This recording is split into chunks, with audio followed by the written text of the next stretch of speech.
Hello welcome back to my channel. ఈసారి అయితే నేను మా ఇంట్లో ఉగాది పచ్చడి ఎలా చేసుకుంటారో మీ అందరికీ చూపిస్తాను. మీ ఇంట్లో ఎలా చేసుకుంటారో నాకు కామెంట్ చేయండి. మేమైతే ఫస్ట్ చాలా ఎక్కువ వేప పువ్వు తీసుకొస్తారనమాట. వాటన్నిటిని కాడలు తీసేసి ఇలా ఫస్ట్ పువ్వులు సపరేట్ చేసుకుంటాం అనమాట. చేసుకున్న తర్వాత వీటిని రెండు చేతుల్లో వేసి ఇట్లా నలుపుతూ ఉంటుంటే వాటికి ఉన్న రెక్కలు ఉంటాయి కదా, అవి వాటంతటికవే రాలిపోతూ ఉంటాయి. ఇట్లా రెక్కలు లోపలున్న బడ్స్ సపరేట్ చేసుకుంటాం అనమాట. ఇది ఒక 1-2 అవర్స్ టైం అయితే చాలా ఎక్కువ తీసుకుంటుంది అనమాట. నిదానంగా చేసుకోవాలన్నమాట. ఇట్లా రబ్ చేసుకొని రెండు చేతులతో నలిపితే సపరేట్గా వస్తుంది కదా, దాన్ని ఇలా చాట్లో వేసుకొని చెరుక్కుంటూ ఉంటుంటే రెక్కలన్నీ సపరేట్ అవుతాయి, మొగ్గలన్నీ సపరేట్ అవుతాయి అనమాట. చూడండి, నేను చెరిగాను కదా, మీకోసం బ్లాక్ కలర్ క్లాత్లో చూపించడం కోసం చెరిగాను అనమాట. చూడండి, రెక్కలన్నీ ముందుకు వచ్చేసినాయి, మొగ్గలన్నీ వెనకాల ఉండిపోయినాయి అనమాట.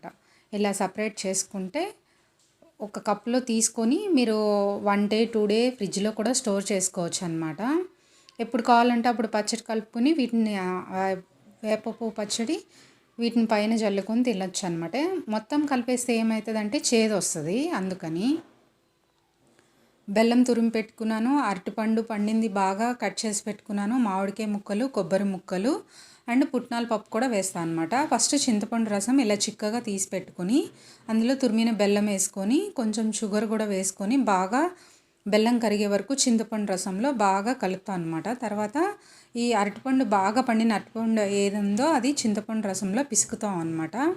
ఎందుకంటే చిక్కదనం రావడం కోసము. మా ఇంట్లో ఇలా చిక్కగా కప్పులో వేసుకొని తినేటట్టు తింటారనమాట ఇష్టంగా. కొంచెం లూజ్గా ఉంటే వాళ్ళకి నచ్చదు, అందుకని మీరు కావాలంటే కొంచెం వాటర్ పోసుకొని పలుచగా కూడా చేసుకోవచ్చు. దానిలో కొబ్బరి ముక్కలు, మామిడికాయ ముక్కలు, లాస్ట్లో అరటికాయ ముక్కలు కూడా వేసుకొని కొంచెం ఉప్పు, పెప్పర్ పౌడర్ కూడా వేసుకొని కలుపుకోవాలన్నమాట. బాగా ఇవన్నీ మిక్స్ అయిన తర్వాత మన పుట్నాల పప్పు ఉంటాయి కదా, అవి కూడా పైన వేసేసి కలుపుకొని లాస్ట్లో మనం సపరేట్ చేసుకున్న వేప వేసుకుంటే మొత్తం అంతట్లోకి చేదు దిగకుండా ఉంటుందన్నమాట. ఫస్ట్ ఇట్లా కలిపేసుకొని నేను ఒక గిన్నెలోకి తీసుకొని వేప పైన జల్లేసుకొని దేవుడికి నైవేద్యం పెట్టిన తర్వాత మొత్తం అంతా లోపలికి మొత్తం మిక్స్ చేసుకొని తింటాం అన్నమాట.